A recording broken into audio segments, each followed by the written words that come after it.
Welcome back to Now Which Words Can I Write? And this is our third milestone. Here are the letters that we just learned. This is just a little bit of a review for you. We learned P, J, then we learned G and Y. We learned Q, and the first capital letter, J. We did a great job. Great work, everybody. And to review the letters that we've already done, remember in the second milestone, we learned D, C, E, R, N, M.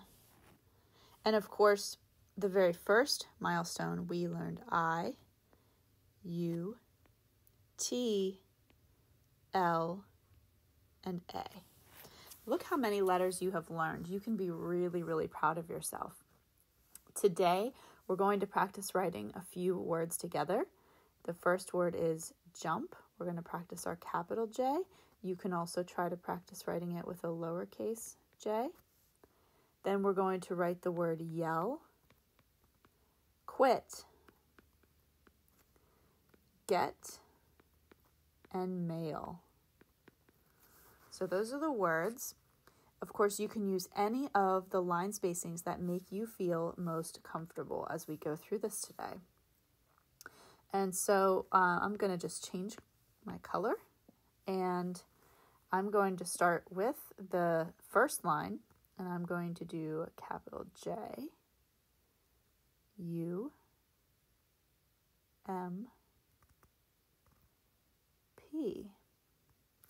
I'm also going to do a lowercase version, J, U, M, P. And then I go back and dot my I after the word is complete. Now we're going to go a little smaller, and I'm going to do the word yell down here, Y, E, double, L.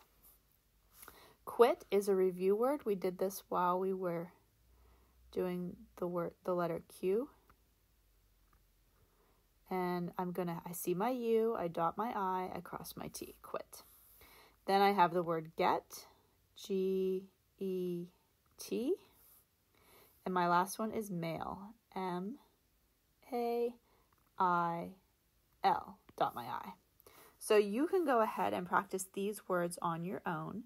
And if you can think of other words that you can make with all of the letters that you now know, there's a lot of words you can make, then I want you to go ahead and try to see what you can come up with.